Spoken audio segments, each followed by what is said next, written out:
Hi, I'm John Stobart. Welcome to the oldest fishing community in America, Gloucester, Massachusetts. This is a wonderfully inspiring place for artists, and today we're going to find a friend of mine, Charles Movalli, and go out and find a nice place to paint. This is a good diffused light. When the sun comes out, it'll be very strong and change the light somewhat. So it's going to be a teaser, but this is it. Let's see what happens here. Of course, I'm using a very simple palette. You do? Just the. So do I. Just the primaries, pretty much. Is that your palette? The primaries? That's what I use. Just the primaries. I have an ochre on it for convenience, but otherwise, just. Oh, you've got a fairly simple one, have you? I never heard what you. 2 blues, 2 reds, 2 yellows. I have an ochre on it for convenience and an orange on it for convenience. But you can mix. I could mix the ochre and the orange, but why bother? Fabulous. Well, it's going to be very exciting to see what you do there, Charles. I've always wanted to see you knock out a painting, and sure. This is the moment of truth right here. We'll see, won't we? Well, if not, well, now the fun of being an outdoor painter, it seems to me, is that you can sort of avoid that moment of truth because you're doing so many. You do so many paintings. It's not like one painting matters much. Yeah. I mean, you do hundreds of paintings, and you're sort of free. You're not investing a tremendous amount in this particular painting. You're sort of free to fall on your face, and you don't really care one way or the other. Tomorrow is another day is the motto of the outdoor landscape painter, pretty much. So you sort of get over being terribly fearful about what's going to happen. It's the advantage of painting all the time, isn't it? I mean, you don't worry. When the sun comes out here, we're going to have a little problem, but we'll handle it.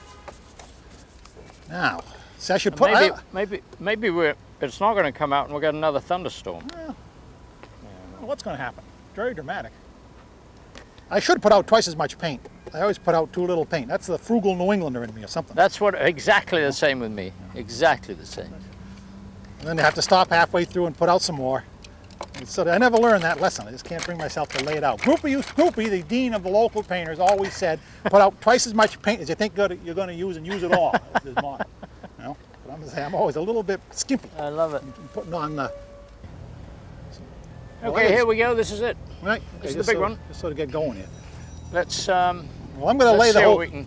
I probably do the same thing you do. I just lay it in first. See what we can get down here. I don't know how you start, but I usually get a very quick idea of what I want on the whole thing. Pretty much establish the horizon line and just move right in with both feet. Yeah, pretty much the same way with me. I'm trying to find some dark movements through the picture. Yeah. The initial thing is placing everything. That's going to be that's the trick. And I can use what a subject! This is terrific. I love the. We really picked a winning location here.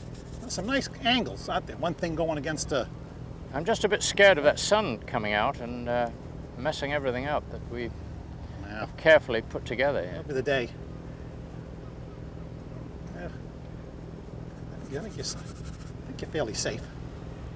I like the idea of this very large boat against that somewhat smaller boat. It's effective, isn't it? Isn't that a good idea? Yeah, that's very good. I love that. Very, very, very dramatic.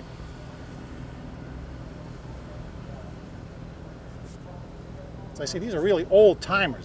It's a miracle that these kind of boats are still extant in Gloucester. They're both old, aren't they? Oh, goodness, yes. I mean, these things must go back into the 40s sometime. Okay, that's that. Yes, I think I'm going to have to sacrifice a bit of my foreground to get everything in here. Whoops. Well, that's good. I'm sort of into the foreground, so you can I'll do a little bit of foreground. You can do I'll let you do the background.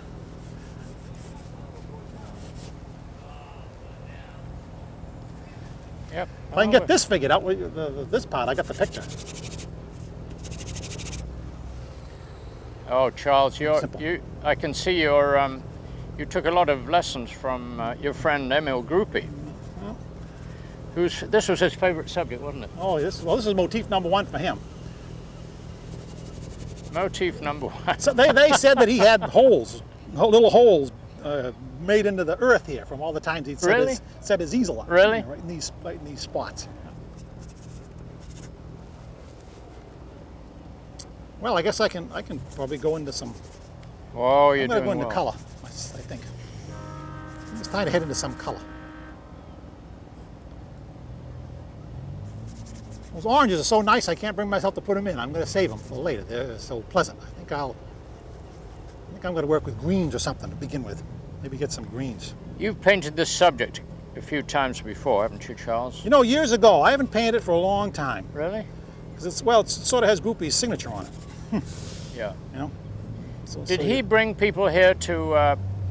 He would bring people here to paint, and then they would all go over and he'd get a free meal over at that restaurant across the way because the restaurateur admired him so much that they'd say, okay, come on, and you have to get his free shrimp meal at the end of the painting session.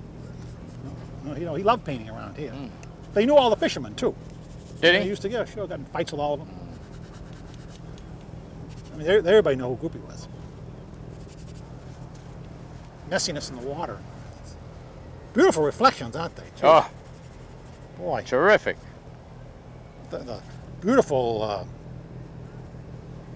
beautiful lavender in that central boat. Sort of.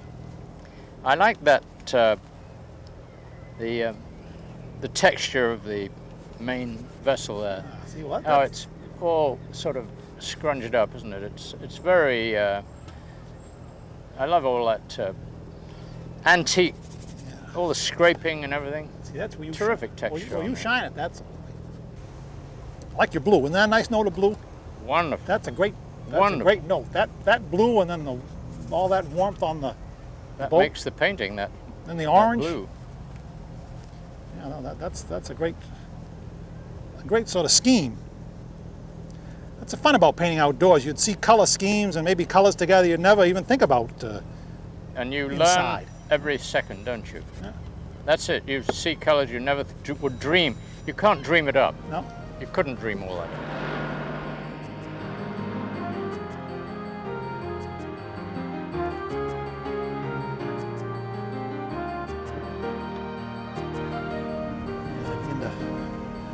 Where it'll get out.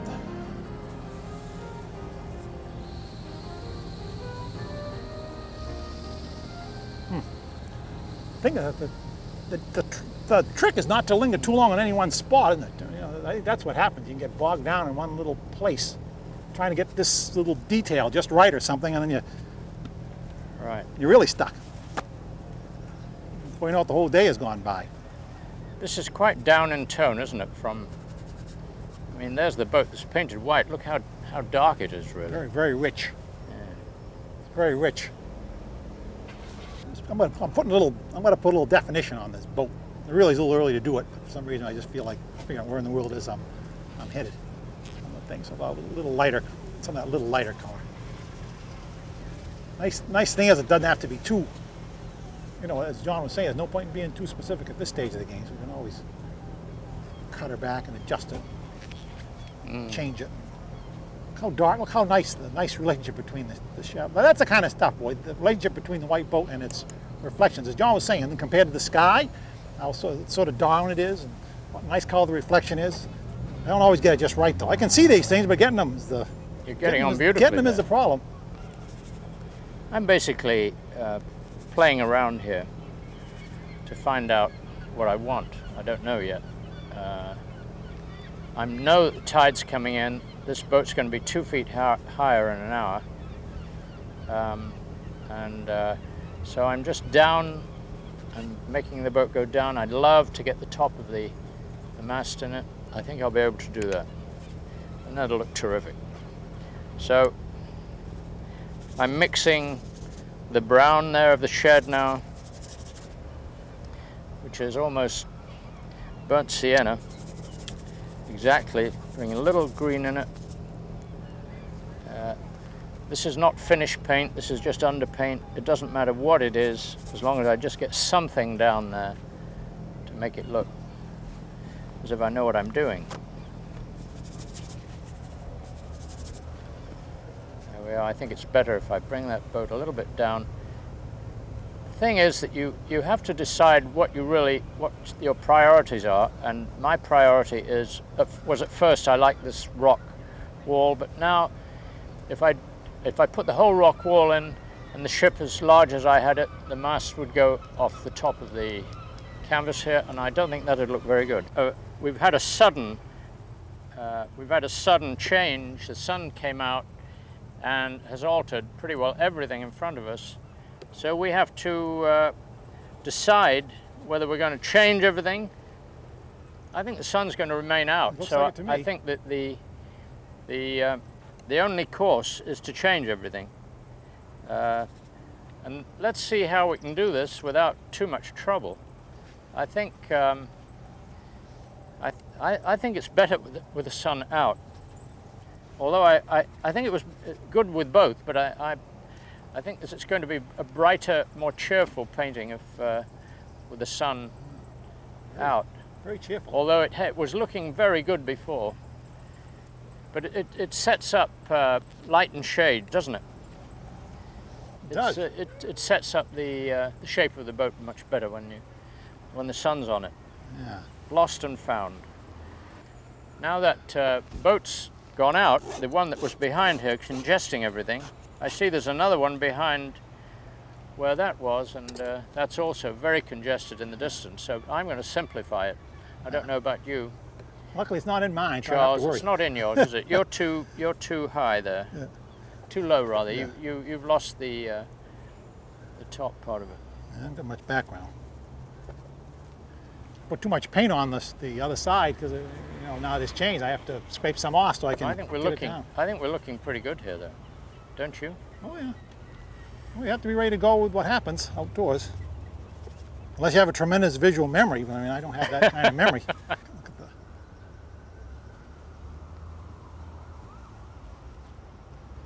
Huh. When in doubt, leave out.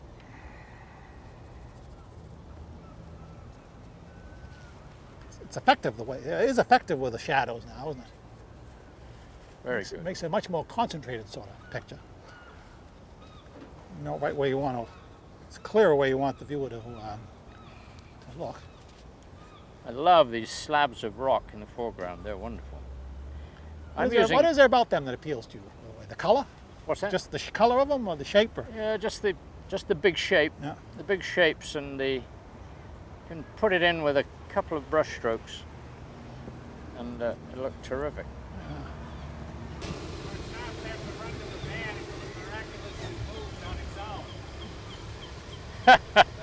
Oh yeah, how could it work that?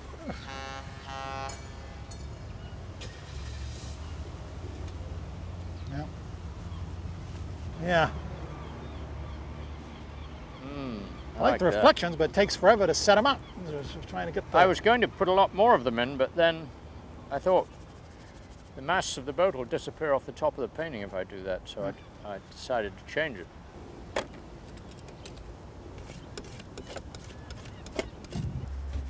And the sort of the We're looking good, though. I think we're colours- looking good, don't you? colors are sort of subtle in the shadows there too. It's sort of hard to figure exactly what they are half the time. Which way they're headed. Slightly warmer, slightly cooler. That's a beautiful dark, isn't it? In between Oh. those boats. You're right.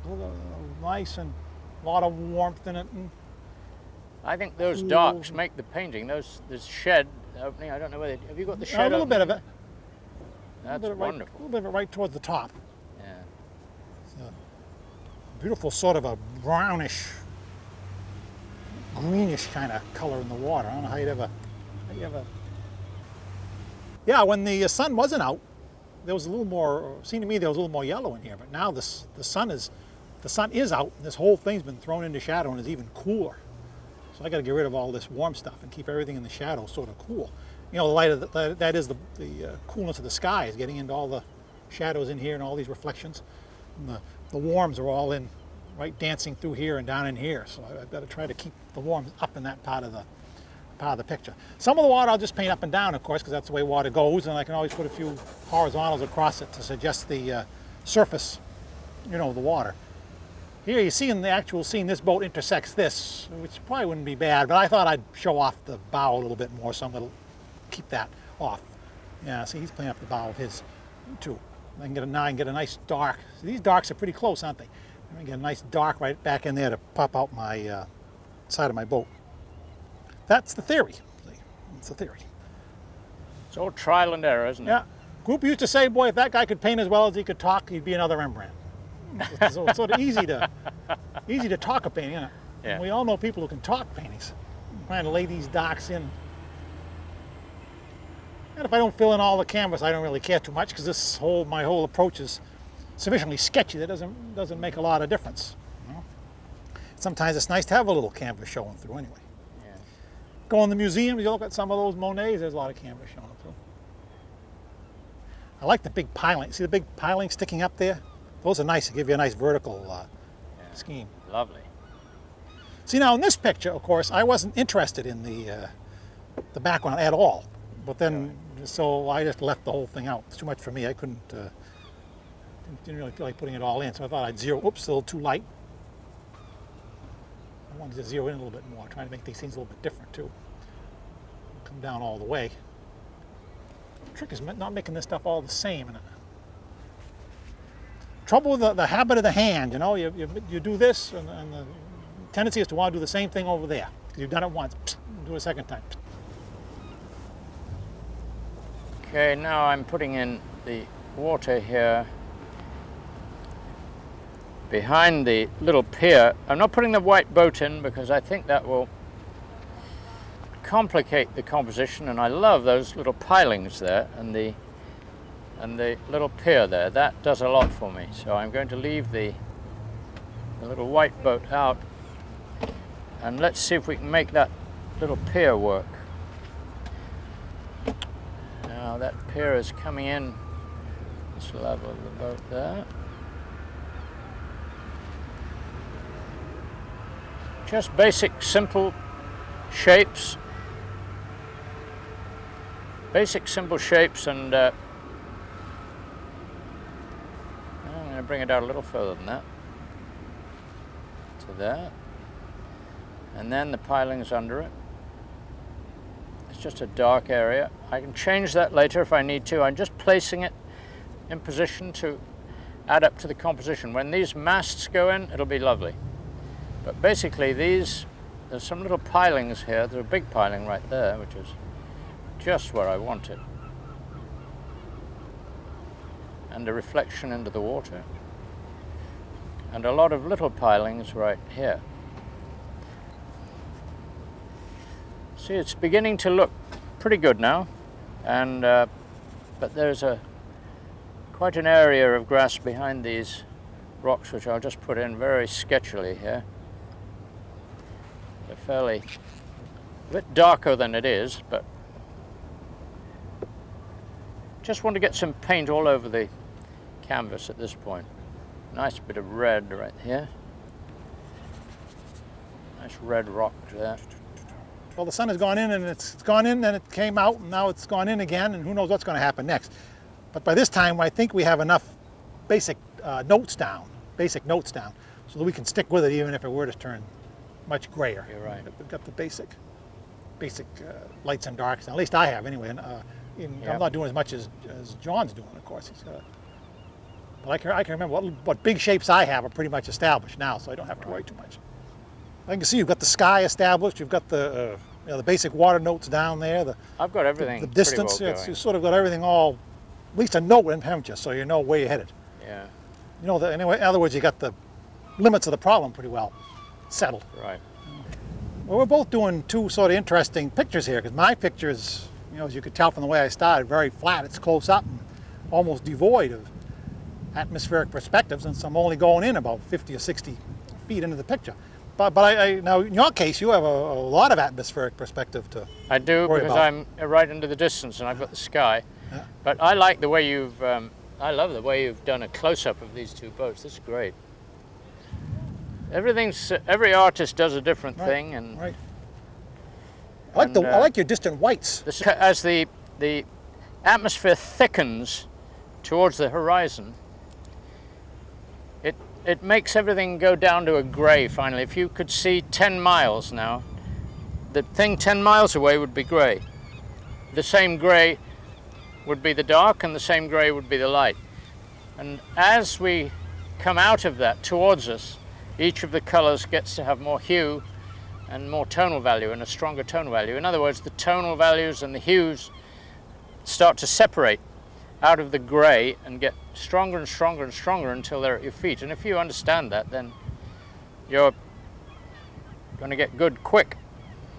Yeah, my picture is more, you know, as I said, is more of a small. Mine's more like a poster, just a whole series of sort of flat shapes. So there isn't much atmospheric perspective. You're looking to good, though. worry about, or even modeling to worry about, for that matter. You're looking really good, I think.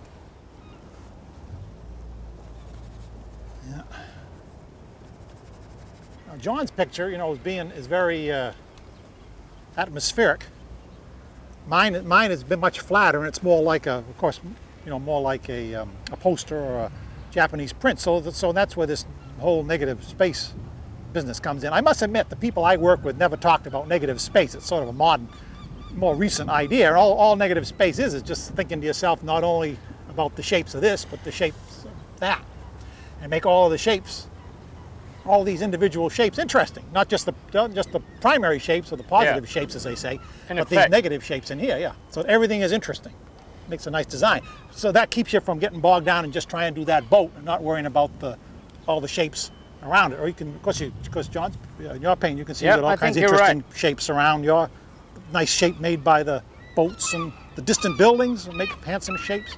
So it's all just it's a shape question. But I mean, all painters use it, don't they? I mean, it's a standard. I mean, the moderns talk about it a lot, but everybody uses it.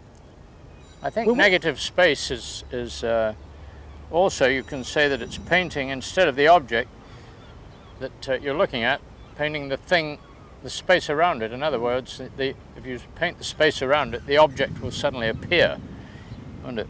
Right. Right. Helps get you away from being bound too much by the thing itself, doesn't it? Right.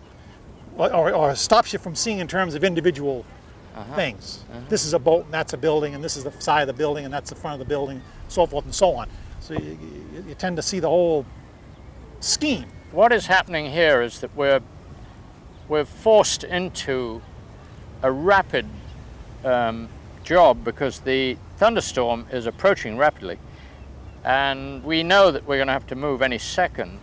So we're getting things down as rapidly as we possibly can. Right.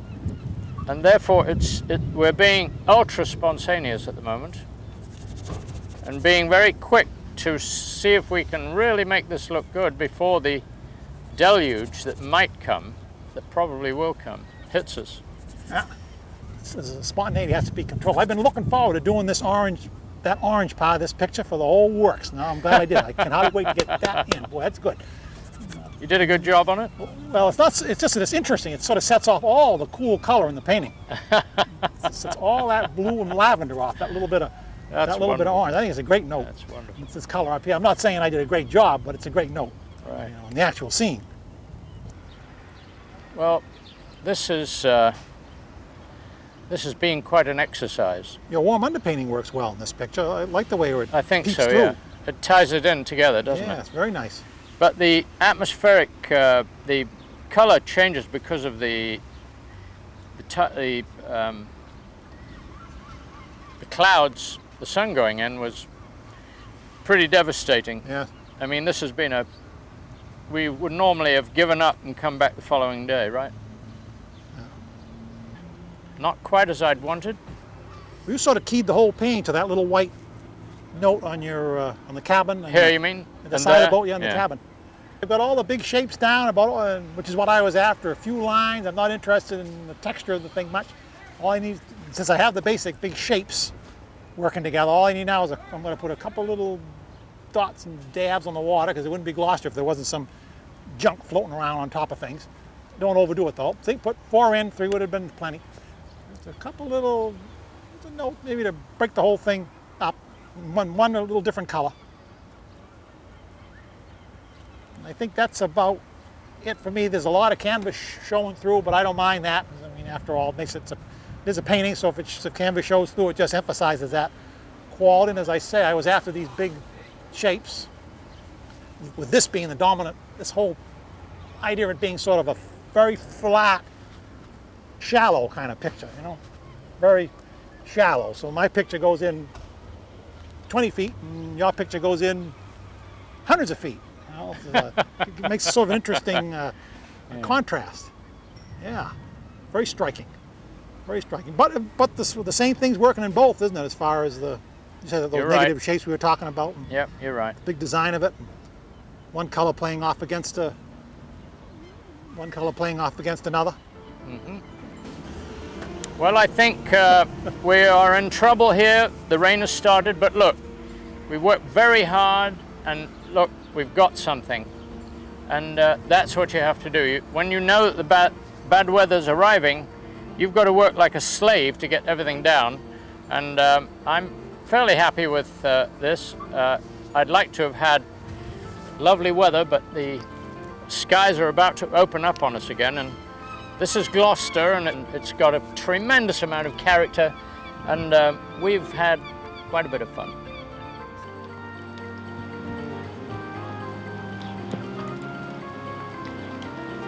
I do hope you've had fun with us today. We've had some close calls. Please join us again on our next Worldscape.